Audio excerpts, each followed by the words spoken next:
tinha, mas de uma certa forma eu tinha uma inquietação muito grande em relação a promover esse conhecimento por um número maior de pessoas. Até que em torno de 2018, 2019, isso passou a ser uma questão muito importante para mim. Eu embarquei numa jornada de autoconhecimento. Eu fui em busca de procurar agregar um pouco mais, né? Eu passei a ter essa preocupação. E dessa forma eu parti para uma questão mais educadora. Eu acho que o médico é um grande educador em saúde, né?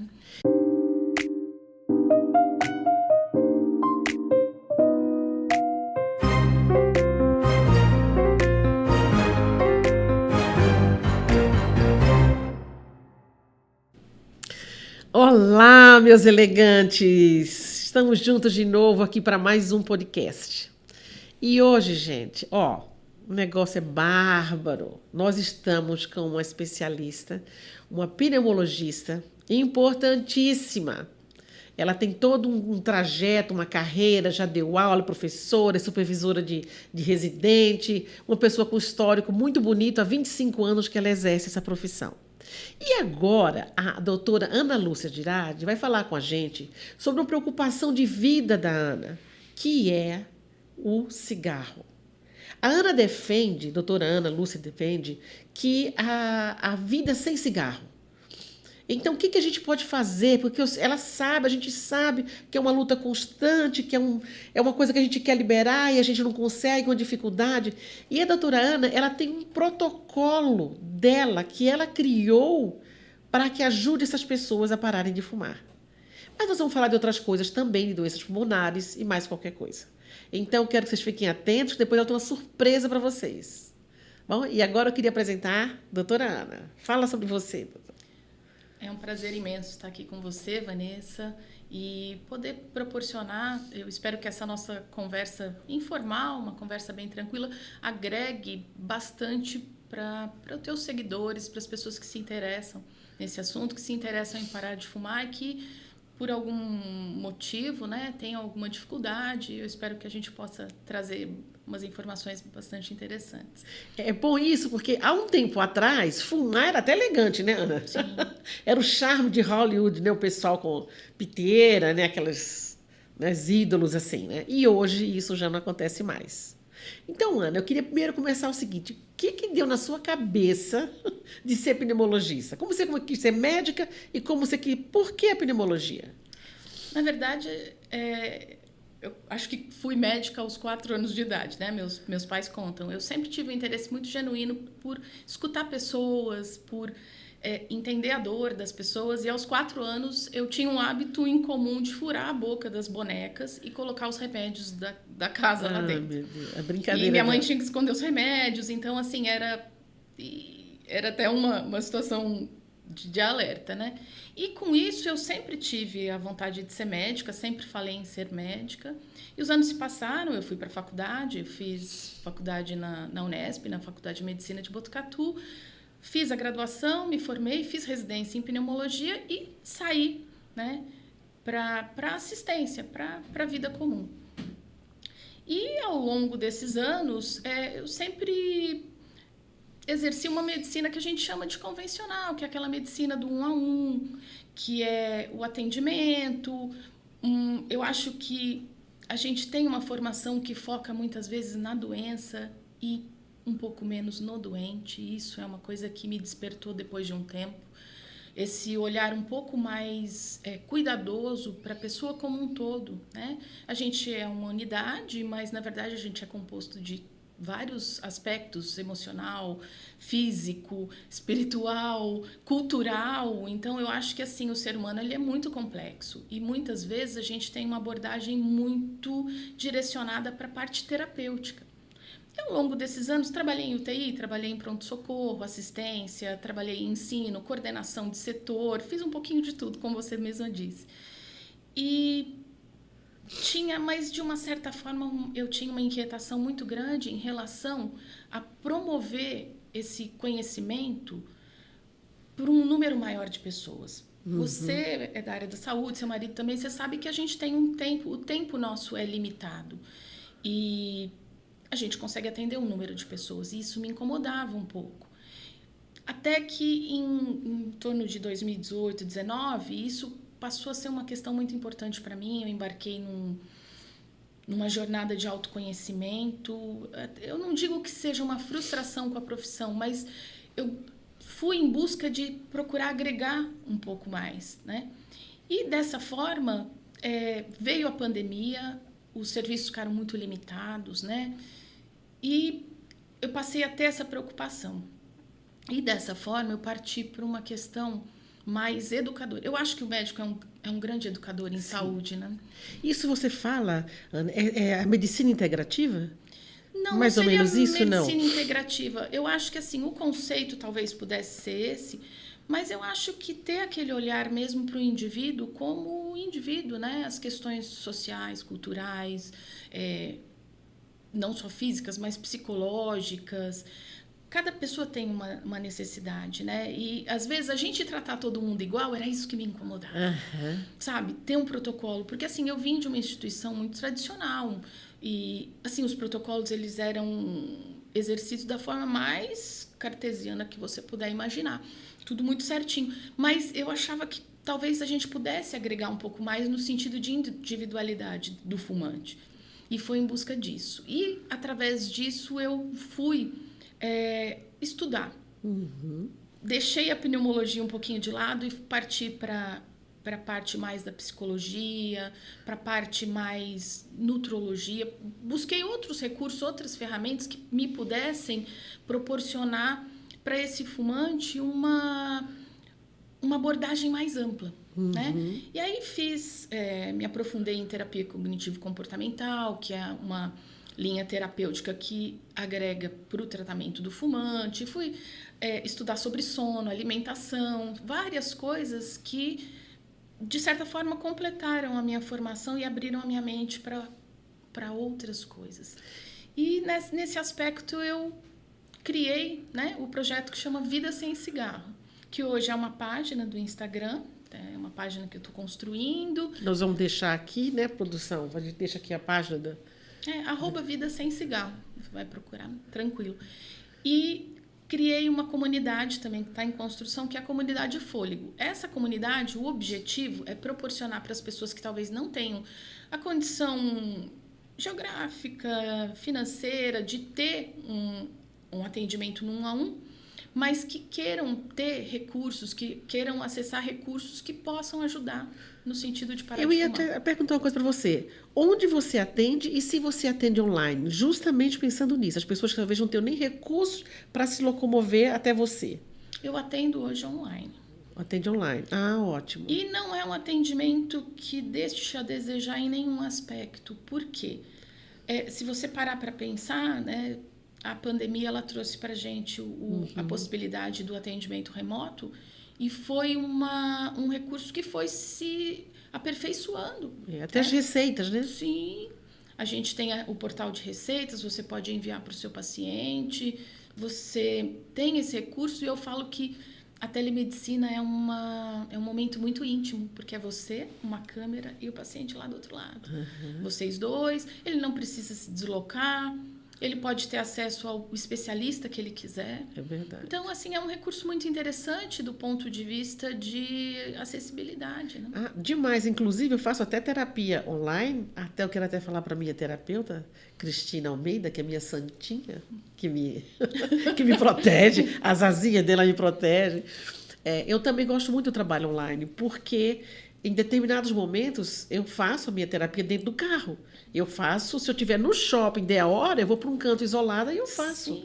Ou vou para o estacionamento, né? Minha filha no trabalho, às vezes também ela sabia do trabalho para poder fazer isso num cantinho. Isso permite, porque às vezes, por questão de deslocamento e horário, todo mundo tem uma agenda, né, apertada para ir. Eu acho maravilhoso realmente o atendimento online. Agora eu queria perguntar uma coisa para você. Você falou sobre cigarro, né? Que é o trabalho da gente, que a gente quer salientar hoje, falar sobre ele. E você tem obtido o resultado esperado? Eu acredito que sim. O protocolo oficial, ele fala em 12 semanas. Se você for consultar o Programa Nacional de Controle do Tabagismo, que é do Ministério da Saúde, ele contempla 12 semanas de abordagem, mas eu não fico só nisso. A minha maneira de promover esses recursos é um pouco diferente, né? A gente aprofunda um pouco mais isso no 1 a 1.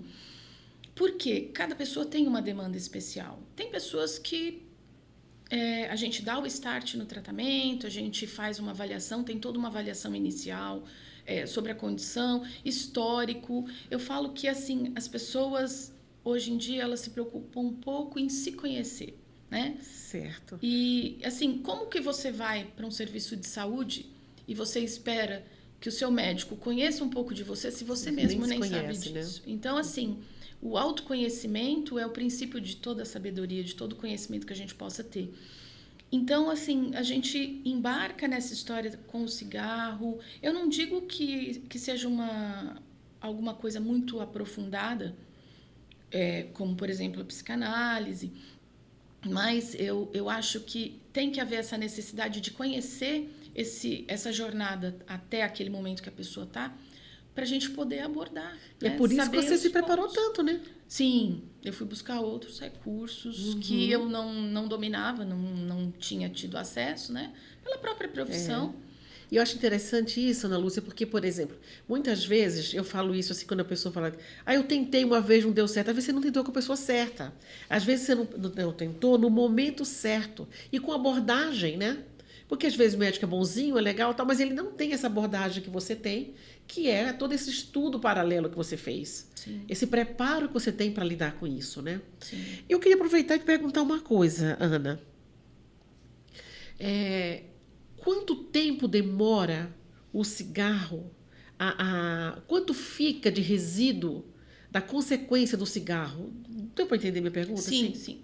A gente tem 2 aspectos nesse ponto. Primeiro, o cigarro como 7.000 substâncias tóxicas que ele contém. E segundo, a nicotina. Certo. A nicotina é a grande vilã. Por quê? É ela que promove a dependência, né?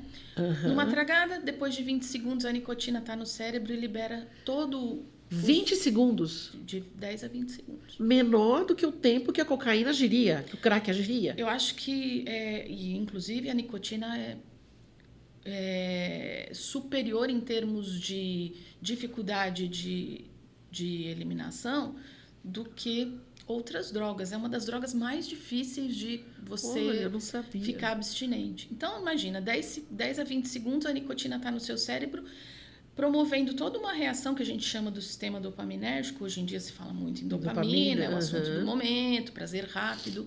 E a dopamina é a substância que te leva à busca pelo prazer, né? Então, liberando essas substâncias, o fumante ele tem aquela sensação boa de relaxamento. Gente, por que falar que fumar não é bom? Eu estaria sendo extremamente leviana. Fumar é bom. É muito bom. O que traz, Ana? São neurotransmissores, certo. Né? Que a gente fala. São neurotransmissores que promovem bem-estar, relaxamento, sensação de bem-estar, euforia.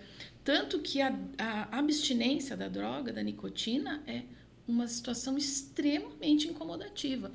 Dor de cabeça, irritabilidade, insônia ou, muitas vezes, sonolência excessiva. Tem os polos, né?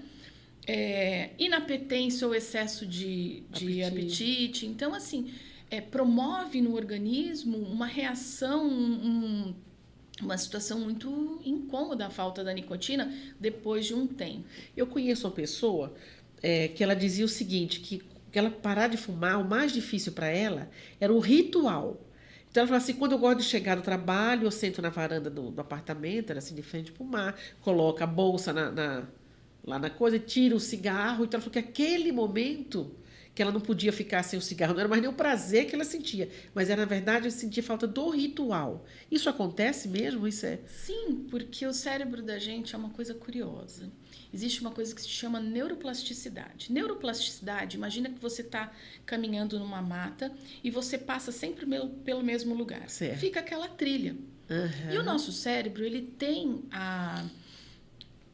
o dispositivo de economizar energia. Então, tudo que você faz com frequência, que são os hábitos, escovar dente, dirigir, você entra num carro e dirige, você nem percebe que está fazendo. Tudo que você fizer com frequência e se tornar um hábito, o seu cérebro elege como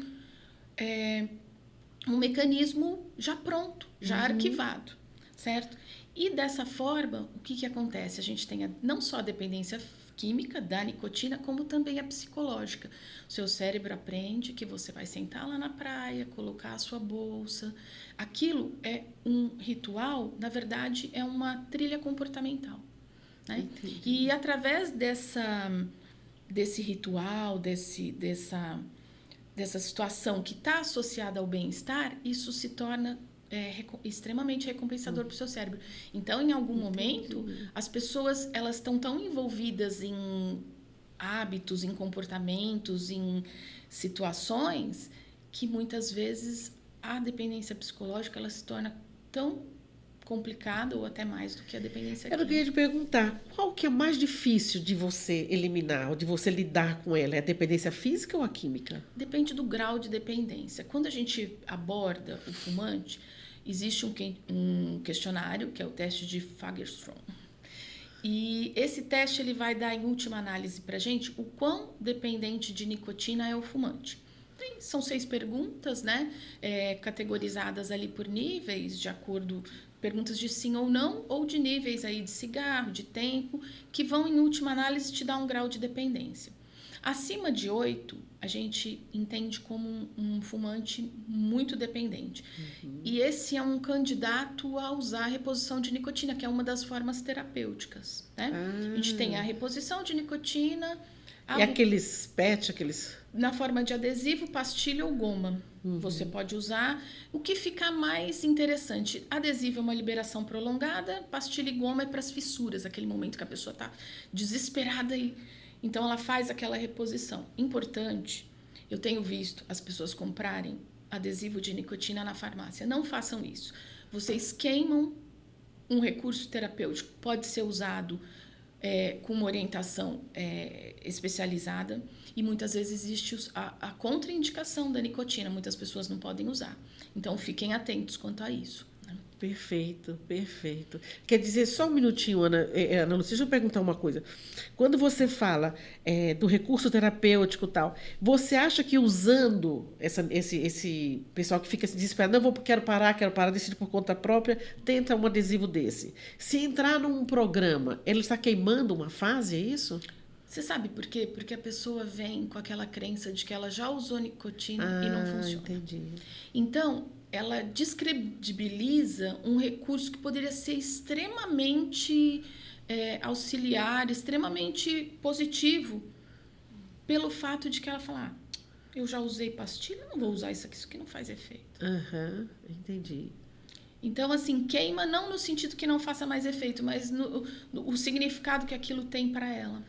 E como que começou esse seu interesse pelo tabagismo?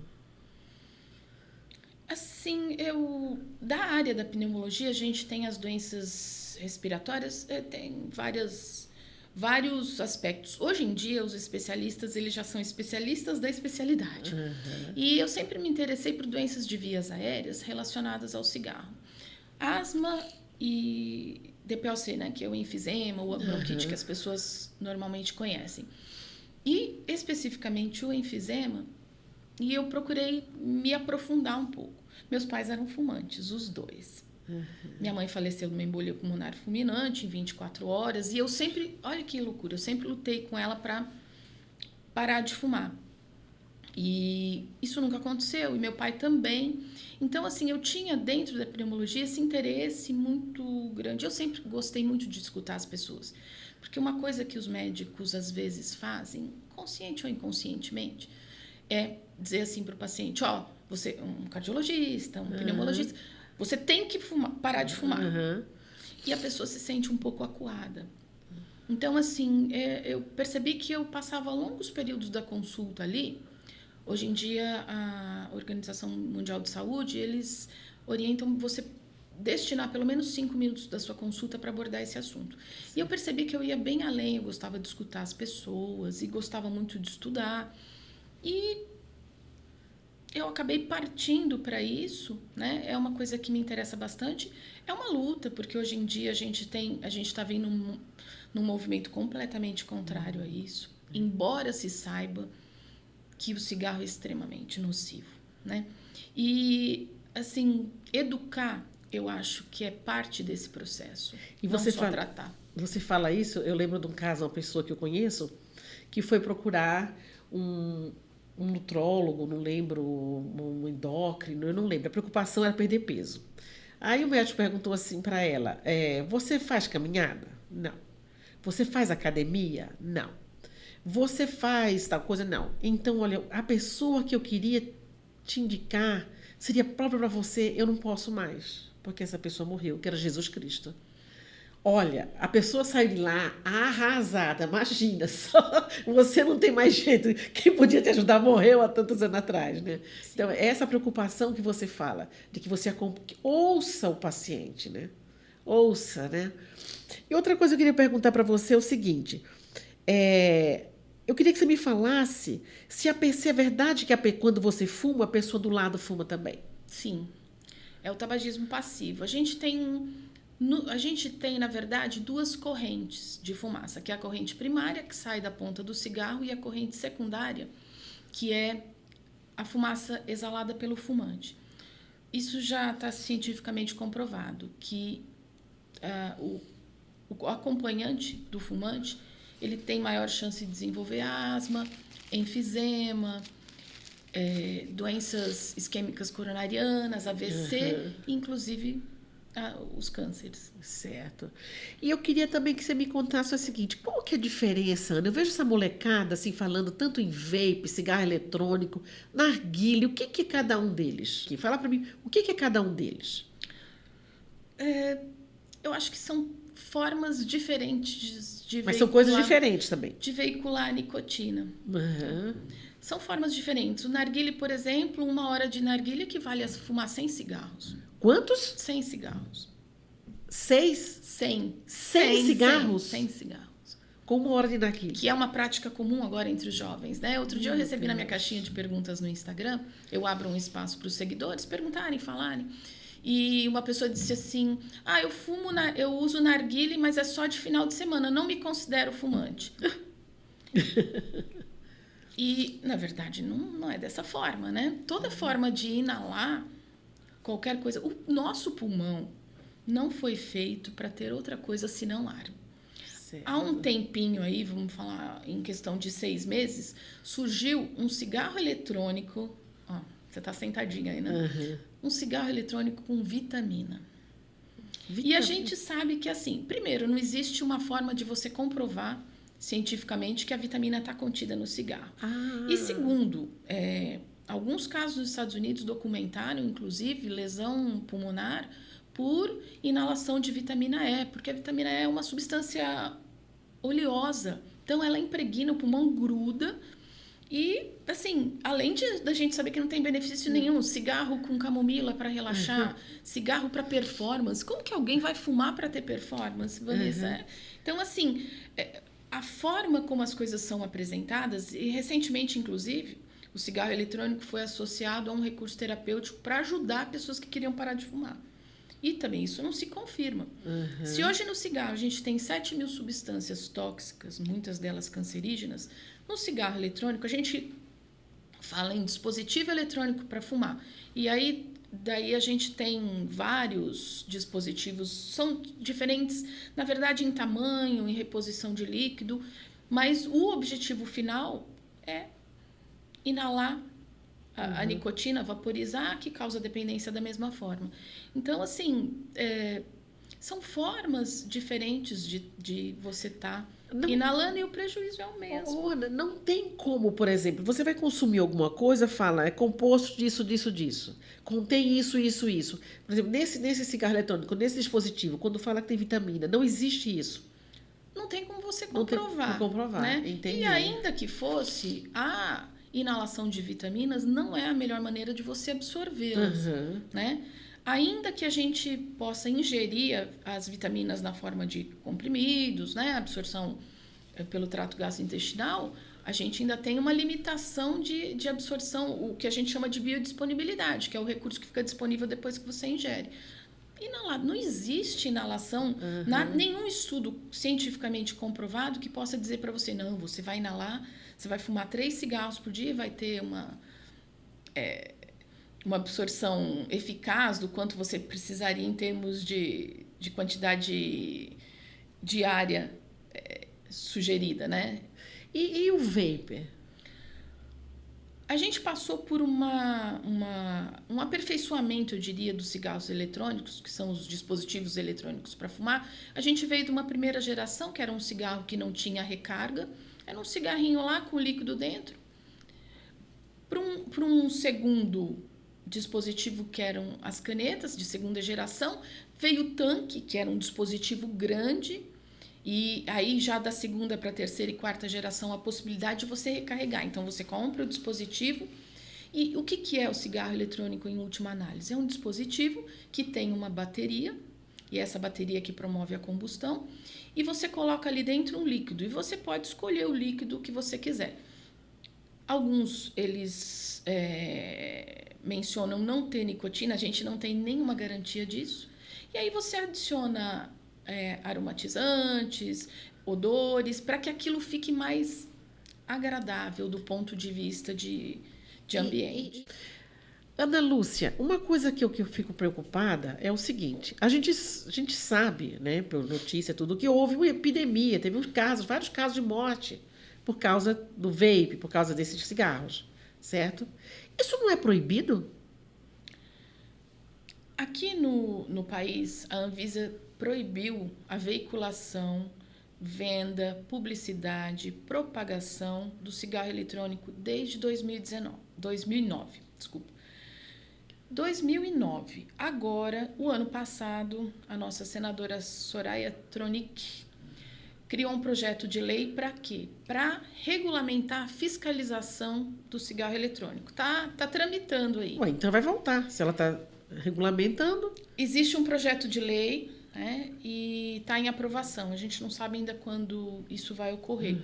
Inclusive, os pneumologistas estão levantando a bandeira, existe um processo de assinatura que estão pedindo para que as pessoas se manifestem contra isso. Como que você vai fiscalizar uma coisa que é proibida? Desde 2009.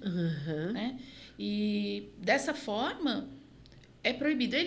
Alguns conhecedores alegam que liberar talvez diminua a venda paralela, essa coisa de contrabando que existe, mas eu acho pouco provável. Eu não sei, eu lembro em Amsterdã o quanto que eu fiquei chocada quando vi aquele pessoal se drogando naqueles lugares, eles caindo drogados, era uma coisa horrorosa, né?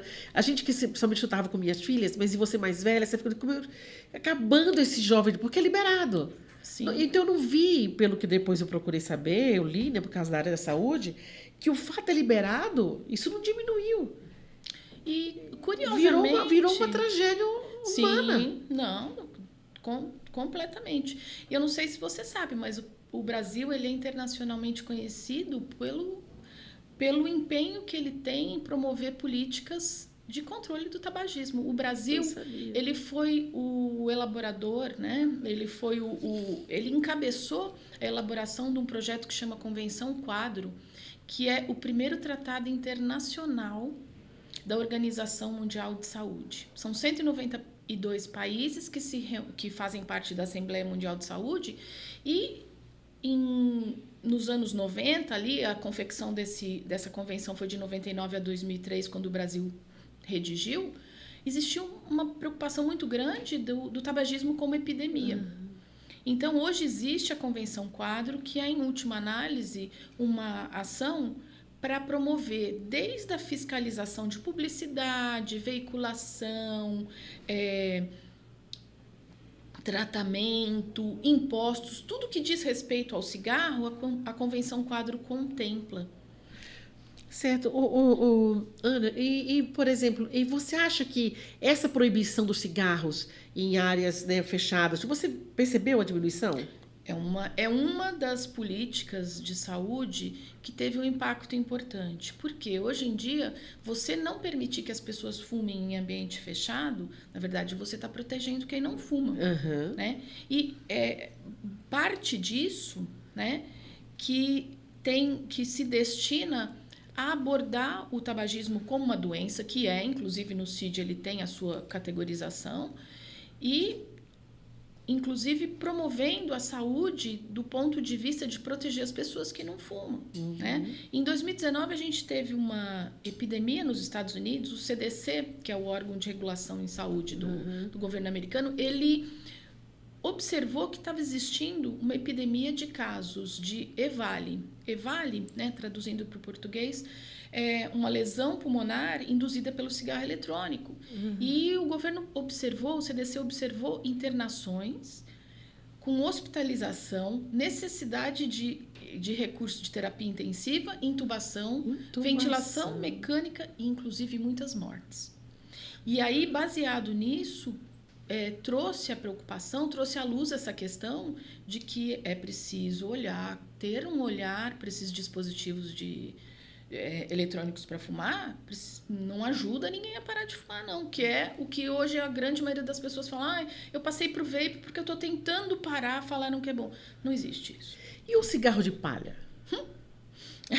É o bonzinho da história, né? Na verdade, as pessoas atribuem ao cigarro de palha a questão por ser natural, por ser de palha, por ter uma configuração mais natural. Mas o que acontece? O fato de não ter filtro e ter a palha com uma espessura considerável faz com que a combustão do cigarro seja muito mais intensa e a lesão de pulmão muito importante. Aquilo é como se queimasse mais, né? Então, assim... Eu recebo bastante jovens, né? Que falam, eu tô fumando agora só um paeirinho, uma coisa inofensiva, e a gente sabe que não é, né? E você pegando essa população tão jovem assim, você acha que é mais fácil? Não. Não. Eu acho que não, porque existe... Hoje em dia, o que acontece e a gente observa... As pessoas estão em busca de prazer. Prazer rápido e prazer sem consequência. Então, muitas vezes, o que acontece? As pessoas não se preocupam muito em prospectar. Como que vai ser a minha vida daqui a 20 anos se eu continuar fumando? Não existe só aquela preocupação com o momento. O momento, né? E você falar para uma pessoa de 20 anos, olha, talvez aos 40 você tenha um pulmão já danificado. Ela fala, mas ainda vai passar 20 anos. Então, não existe essa preocupação. A abordagem é um pouco mais difícil. As pessoas do 40 a mais são as pessoas que têm a tendência a estar mais preocupadas em parar. Eu vi uma vez, comentei com alguém que o cigarro, né? Que o cigarro mata você, né? Aos poucos, lentamente, né? Aí a pessoa fala, mas eu não tenho pressa de morrer, né? Então, é aquela coisa. Ana Lúcia, eu queria que você comentasse comigo um caso. Tem algum caso pra você contar pra gente, uma experiência? Teve uma paciente que me assustou um pouco, porque eu achei que eu não ia conseguir ter o objetivo. Era uma paciente de 31 anos com transtorno bipolar. Então, ela tinha fases de mania e depressão. Uma filha extremamente complicada, com ideação suicida, um contexto familiar. Por isso que eu te falo que não é só tratar o doente. Né? Você tem que... É toda uma questão um pouco mais ampla. E assim, ela não trabalhava, ficava só em casa e fumava 3 maços de cigarro por dia. E ela chegou e falou assim, eu preciso parar de fumar. Eu não sei nem se eu quero, mas eu preciso. E eu falei, bom, então a gente vai tentar, né? Fiz toda aquela avaliação inicial, todo o histórico, a gente fez grau de dependência, ela tinha um grau 10, que é o máximo que a gente pode ter. E ao longo de 5 semanas, a gente usei vários recursos. A gente tem uma coisa em medicina que a gente chama off-label, que é você usar o recurso protocolar que você tem e acrescentar algumas coisas da sua experiência pessoal. E foi o que eu fiz, né? Pelo fato de ser um grau de dependência alto, eu usei alguns recursos a mais, a gente foi aparando as arestas, promoveu mudança de estilo de vida, né? Dela se ocupar, dela ter uma alimentação adequada, dela fazer atividade física, dela ter um momento de meditação, que é um recurso extremamente interessante para parar de fumar. Então, a gente armou toda uma situação para interferir não só, né, para ela como organismo, mais para o ambiente. E ao final das 5 primeiras semanas do tratamento, ela tinha parado. Ai, E Ana, continua. o emoji, parabéns. Ana, eu vou falar uma coisa pra você que eu mais admiro. Como que um profissional tem essa paciência de você ver, porque quantas vezes a pessoa não dá aquela, ela quer, mas ela dá aquela falhada, é normal. Ela quer, depois ela tenta não conseguir, e você conseguir resgatar, e vamos de novo. E a pessoa fala, não, eu vou desistir, já não vou conseguir mais. Ou se não, aquele que acha que é muito autossuficiente, fala, não, eu não tô viciado, eu paro a hora que eu quiser. Eu só tô como da droga, né? Tem muito isso. Eu trabalhei com um grupo de AIDS e drogas há muito tempo atrás, e a gente via isso. Eu não sou viciado. Eu faço o que eu quero. Na hora que você parar, eu paro. É onde eu te falei do autoconhecimento. A pessoa não se conhece, né? A pessoa não se admite. E muitas vezes não admite ajuda. Eu falo assim, eu já passei por muitos momentos da medicina de desencanto, né? Por várias questões. Questões estruturais, as políticas de saúde, os recursos que a gente tem, as próprias pessoas, né? A maneira como elas chegam em você e como elas te abordam. E como eu te contei da minha história de infância, toda vez que eu me sinto um pouco mais desanimado ou impotente, eu busco lá aquela criança que furava a boca das bonecas. E naquilo eu busco renovar as minhas forças para seguir nessa missão, que eu acho que assim é a minha missão. Eu sou apaixonada por isso. Se eu encontrar 10 pessoas, eu vou falar com 9 pessoas sobre isso. E se eu puder ajudar, se eu estiver num café, se eu estiver numa viagem, de qualquer forma, eu vou sempre procurar estar ajudando essas pessoas. Gente, vocês falam pra mim, como é que você não ama essa amiga? Não é verdade? A gente ama e reza por ela.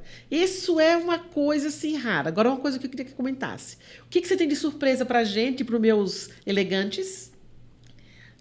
Isso é importante.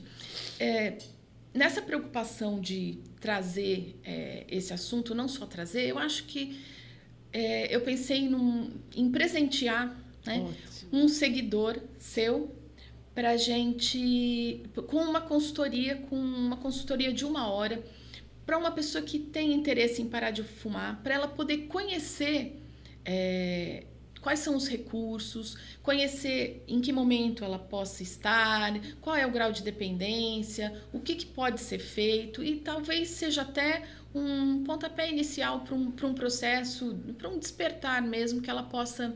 Então, ela teria 1 hora com você, 1 hora de consultoria. Gratuito. Sim, para a gente conversar, para a gente bater um papo, para a gente poder esclarecer as dúvidas que ela possa ter e seguir, enfim. E como é que eu quero participar? Como é que eu faço? Eu acho que a gente pode... deixa eu pensar numa maneira... A gente pode escolher a melhor história. Certo. A gente pode deixar lá no Instagram, a gente vai colocar um post, e a pessoa que contar a melhor história, que tiver a história mais... como que eu posso dizer... mais convincente do porquê que quer parar de fumar, porquê que precisa parar, que a gente sinta que possa ajudar, eu acho que a gente pode presentear esse seguidor dessa forma. Vai ser maravilhoso, agradeço muito, nós agradecemos aqui, e eu queria saber se você quer deixar algumas palavras finais. É com você. Eu queria primeiro agradecer o espaço, apesar da nossa amizade, eu sei que, apesar não só da nossa amizade, mas eu sei que a gente já conversou bastante sobre isso e sobre esses projetos, e muitas vezes, assim, alguns colegas me tomam como sonhadora, mas é um sonho que é a minha missão, né? Então, eu acho assim, o meu objetivo com o Vida Sem Cigarro, com a comunidade Fôlego, que muito em breve vai estar disponível para todas as pessoas que queiram participar, o meu objetivo é que esses recursos eles sejam acessíveis para o maior número de pessoas, né? E, por último, eu queria dizer que existe vida sem cigarro. Essa vida, ela é possível, ela é boa e pode trazer tanto prazer quanto os prazeres que você obteve ao longo de tantos anos fumando. Eu acredito muito nisso. E se ela é uma sonhadora, Martin Luther King também era. Sim. E ele começou o discurso dele, I have a dream. Querida, muito obrigada por você estar aqui com a gente. É uma honra pra gente. É assim tudo que é ligado à elegância, bem-estar, beleza, cultura, arte, tudo isso faz parte, alinhado com o nosso programa aqui, meu, do Nelson e do Higino. E foi um prazer enorme ter você como convidada. Até a próxima, né? Porque acho que vai ter muito assunto para a gente conversar com a doutora aqui.